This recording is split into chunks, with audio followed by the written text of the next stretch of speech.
là là, il est de retour, ça va mon Jace? Ouais, ça va très bien et toi Davy? Salut Chloé, salut tout le monde. Ça va super bien Jace, que vous pouvez retrouver sur les réseaux sociaux évidemment, et aussi sur internet avec les players du dimanche. Mon Jace, on va parler de quoi aujourd'hui dans ta chronique? Trois belles choses, on va parler tout d'abord de Zelda évidemment, puisque Nintendo a dévoilé du gameplay et quelques petites infos. Oh, on a trop hâte de découvrir ce nouveau Zelda. Ah clair, hein, il va sortir bientôt d'ici le mois de mai. Ensuite, en deuxième partie, on va parler de la guéguerre évidemment, de Sony et Microsoft, tu vois, quelques petits trucs assez sympas, petit scoop. Une petite battle à la Booba Caris dans le game. Ouais, voilà, c'est ça, exactement. Et puis on terminera sur un truc un peu plus glauque. On va parler de zombies, on va parler d'infectés, on va parler de Resident Evil 4, le remake qui est sorti d'ailleurs. Je pourrais donner mon avis très éclairé. Eh ben le programme est mis sur la table, les amis, vous restez avec nous. Jace est là et ça fait plaisir mon Jace. Alors Zelda, il faut qu'on en parle. Yes. Et tu veux nous dire quoi sur Zelda? C'est quoi les infos chaudes du moment? Bah écoute, Nintendo a dévoilé deux trucs sympas. D'abord, il y a une nouvelle console qui va sortir, puisque évidemment, pour ceux qui n'ont pas encore la console, foncez l'acheter, la Nintendo Switch. Et d'ailleurs, le nouveau modèle, la Nintendo Switch OLED, qui est sorti il y a quelques temps, entre-temps. Et du coup, il y a une édition collector qui va sortir. Donc vraiment, pour ceux qui sont fanatiques de collection, etc., qui veulent un petit objet un petit peu qui sort du lot, je pense que c'est le moment de l'acheter. Et puis aussi, à côté de ça, évidemment, vis-à-vis du jeu vidéo, pas mal de nouvelles choses, de nouveaux gameplay aussi. Nouveau petit mode, vraiment on est dans la suite du jeu Zelda. Pour ceux qui connaissent Zelda, évidemment tout le monde connaît Zelda ici, je pense. Moi je suis pas sûr de l'information. Si. Zelda il est magique, déjà sur Nintendo 64 c'était une putain de claque. Là le dernier là, il connaît Breath of the Wild ou je sais pas quoi. Ouais, qui était sorti sur Nintendo Switch il y a déjà presque 7 ans. Ouais, et qui était une claque. Je pense que c'est le jeu qui a propulsé finalement la Switch entre autres. Tout à fait. Et ici selon toi, maintenant que t'as vu un peu le gameplay, on est sur quel délire? On est sur un délire encore au-dessus que le dernier Zelda? Ouais, encore un peu au-dessus. Oui, qui révolutionne pas forcément le genre, mais qui apporte un petit peu plus au niveau de la direction artistique, puisque là en l'occurrence on va aussi explorer le ciel, donc il y a des îles un peu célestes qu'on va pouvoir explorer, et puis aussi il y a deux petites nouvelles facettes, deux nouvelles compétences qu'on va pouvoir utiliser. C'est à la fois de pouvoir voler et aussi de pouvoir fabriquer des objets, donc fabriquer des armes avec un mode fusion. Et même des montures, tu vas pouvoir piloter une moto dans Zelda, donc. Et c'est un open world. Ouais, tout à fait. Comme la version précédente, celui que tu me disais, donc Breath of the Wild qui était sorti sur Switch. Là ici c'est Tears of the Kingdom qui est la suite directe, très attendue des fans et très attendue aussi des fans de jeux vidéo, puisque Zelda c'est un peu le porte-étendard du jeu vidéo aussi. C'est dingue. Excusez-moi, question open world, c'est quoi? Monde ouvert. Un monde ouvert. Oui merci, j'ai parlé anglais les gars. À un moment donné. C'est un jeu dans lequel tu peux voyager, te balader.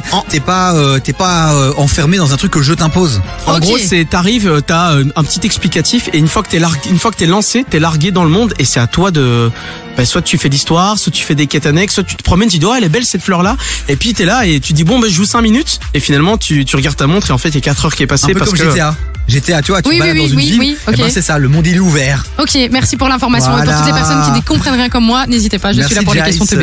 Pour ce petit focus sur Zelda. Tu restes avec nous, on va parler de la battle entre Nintendo et plutôt entre Sony et Microsoft. Merci. Nintendo ils sont un peu à part. Mais je suis très Nintendo moi en ce moment. Bref, vous restez avec nous, ça va se fighter. Mais d'abord on se fait un petit Maes. 16h-19h. Écoute Davy sur KIF. Yes, I speak English. Merci, bonsoir. C'est de pire en pire. Jai, c'est avec nous, c'est notre expert jeux vidéo, vous le savez. Yeah. Jai, est-ce que vous pouvez suivre sur les réseaux sociaux, sur Instagram? Exact, Jay1710. Et puis les players du dimanche aussi qui sont occupés à se préparer un petit relifting, c'est ça? Ouais, t'as fait un rebranding total. Ouh là là, ça annonce du très très lourd.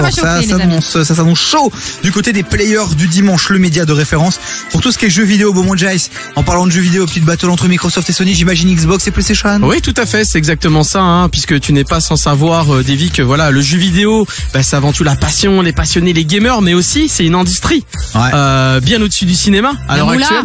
C'est la moula, évidemment. Et bien évidemment, chaque marque essaie un petit peu de s'en sortir, parfois en toute légitimité, parfois qui essaie d'utiliser des petits stratagèmes pour prendre les parts de marché. Bande de filous. Et là, en l'occurrence, là, ce qui est un peu reproché, c'est que Sony a un petit peu la haine parce que Microsoft a racheté il y a quelques mois de ça Activision Blizzard. Pour les gens qui ne connaissent pas Activision Blizzard, c'est World of Warcraft, c'est des jeux un peu moins connus, Overwatch, Diablo, mais c'est aussi Call of Duty. Et c'était Football Manager aussi à l'époque, ça l'est toujours ou pas? Non, ça l'est plus. Ok, d'accord. Non, et du coup, ils ont acheté, Microsoft a racheté Activision Blizzard pour la bagatelle de un tout petit montant, 68,7 milliards $. Ça veut dire que Call of pourrait devenir une exclusivité Xbox. Mais c'est déjà pratiquement le cas. Le rachat est toujours en cours. Ça fait des mois que c'est en discussion et c'est donc coup, il y a Sony qui est très énervé parce qu'il reproche notamment à Microsoft de, entre guillemets, un petit peu saboter les versions qui sortiraient sur PS4 ou PS5. Et en l'occurrence, du coup, Xbox ont dit, ok les gars, vous nous attaquez. On va un petit peu regarder aussi du côté de là où vous êtes parce que Sony c'est japonais, donc très présent dans le marché japonais et en Asie. Et ils en ont conclu, ils ont eu le sénateur donc des États-Unis a reçu une petite lettre assez sympathique qui montre qu'en fait au Japon, Sony a le quasi monopole en termes de consoles haut de gamme. Donc exit Nintendo, on met de côté Nintendo, c'est un empire au Japon. Mais là en l'occurrence, ce qu'on remarque, c'est que Xbox est souvent sous-représenté du côté de l'Asie et notamment du Japon. Et on comprend pourquoi en fait Sony paye des éditeurs, donc d'autres marques, ça peut être un Namco, ça peut être un Capcom, c'est tous les éditeurs qui créent des jeux vidéo aussi en collaboration avec les grosses marques. Et en fait, ils leur donnent un petit peu des petits pots de vin pour s'arranger pour que ce soit uniquement PlayStation qui soit mis en avant. Il y avoir un quasi monopole et donc là Microsoft j'imagine va attaquer. C'est ça, ils contre-attaquent en fait, exactement. C'est pas cool du tout comme dirait Chloé. Et donc du coup, il y a une histoire là qui commence à prendre forme. Il y a 30 ans, c'était la guerre Sony contre Sony, c'était Sega contre Nintendo. Et ben là, on est vraiment dans le vif du sujet avec Xbox et PlayStation. Et ben voilà, prenez vos popcorn et puis suivez ça de près. C'est une battle souvent qui fait mal aux passionnés de PlayStation ou de Xbox. Oui, il y a toujours des pro PlayStation, des pro Xbox. Mais complètement, c'est comme les pro Apple et les pro Microsoft. Et les pro gens, Android, c'est ça, exact. Ils donnent tout pour leur marque. Bon, tu restes avec nous, mon Jace. Ouais. On va parler de quoi dans un instant? On va parler de Resident Evil 4 Remake, le jeu qui est sorti il y a pas très longtemps. Donc si vous êtes fan de zombies, d'infectés, si vous voulez savoir comment survivre à une invasion de zombies, voilà, je vois que Chloé a l'air très intéressée. Donc, moi j'ai hâte, vraiment, j'ai hâte. Quelques petits tips. Mais d'abord côté son Vakra et Pink Panthers. On revient juste après, on continue à parler jeux vidéo. 0472 22 7000, on vous attend sur le WhatsApp de l'émission. 16h-19h.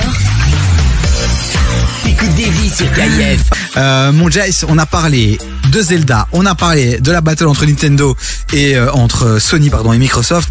Et là, on revient dans le jeu vidéo, on parle de Resident Evil. Exactement, et Resident Evil 4, le remake, donc un jeu qui est sorti en 2005 déjà. À cette époque, j'avais des cheveux, enfin je crois. Est-ce que vous connaissez d'ailleurs la saga Resident Evil? Parce qu'il y a eu les films avec la très charmante Mila Jovovich.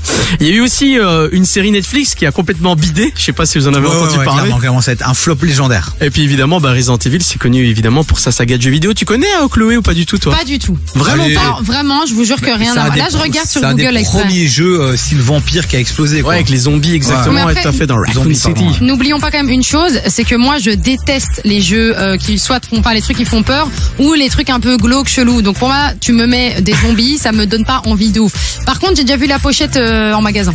Voilà, c'est tout ce que je peux vous faire. Pour cette information. Incroyable. Voilà, j'ai déjà vu la pochette. Mais du coup, comme ça, vous savez, le jeu vidéo est sorti il y a pas très longtemps et là, en l'occurrence, je vous donne mon avis. Évidemment, je vais essayer d'aller dans le vif du sujet sans trop vous spoiler ou vous raconter l'histoire pour ceux qui connaissent, vu qu'on parle quand même d'un jeu de 2005. Voilà, petite piqûre de rappel.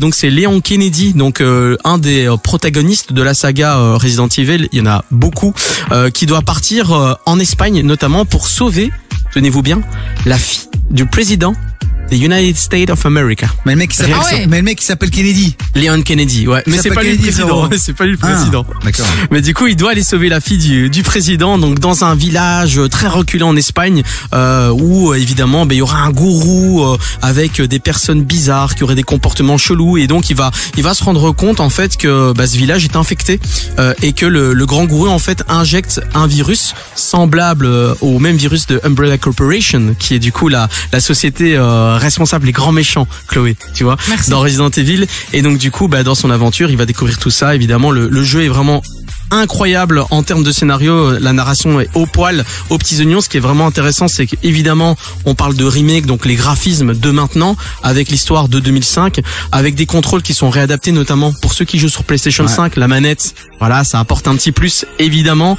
Et puis, bien sûr, aussi, tous les petits atouts, pour ceux qui ont aussi un PC, évidemment, ils vont pouvoir retenter l'expérience ou découvrir si c'est la première fois qu'ils jouent aux jeux vidéo. Alors, toi, t'as pu le tester en avant-première. Et alors, ça donne quoi? C'est un vrai succès? T'as retrouvé tes sensations? sensation. Ça a apporté un truc en plus, le fait d'avoir revisité le jeu là aujourd'hui en 2023. Ouais, le fait de l'avoir revisité, en fait, il apporte une petite touche supplémentaire. Il le raconte de la même façon, on va dire à 98%, mais tu vois que on est sur l'air du temps. C'est quelque chose qui est refait au goût du jour. Donc en soi, l'histoire, elle pourrait être racontée même 10 ans plus tard. Elle reste intemporelle. Ok, donc ceux qui ont pris du plaisir à l'époque, s'ils rachètent le jeu aujourd'hui, ils peuvent reprendre du plaisir ou c'est de la redite, quoi? Non, évidemment, ils vont reprendre du plaisir, hein, évidemment. Et okay. Capcom est à fond dedans depuis la refonte du Resident Evil 2, donc vraiment sympa. Eh ben voilà, les amis, c'était le retour de Jay sur Resident Evil. Voilà. Si tu sais que les gens vont jamais trouver le jeu si tu le dis comme ça. Resident Evil. Il y a juste un mec bourré qui veut jouer. Putain, je suis à l'opéra. Les résidents malsains. Bon, Jay, est-ce qu'on retrouve la semaine prochaine, les amis?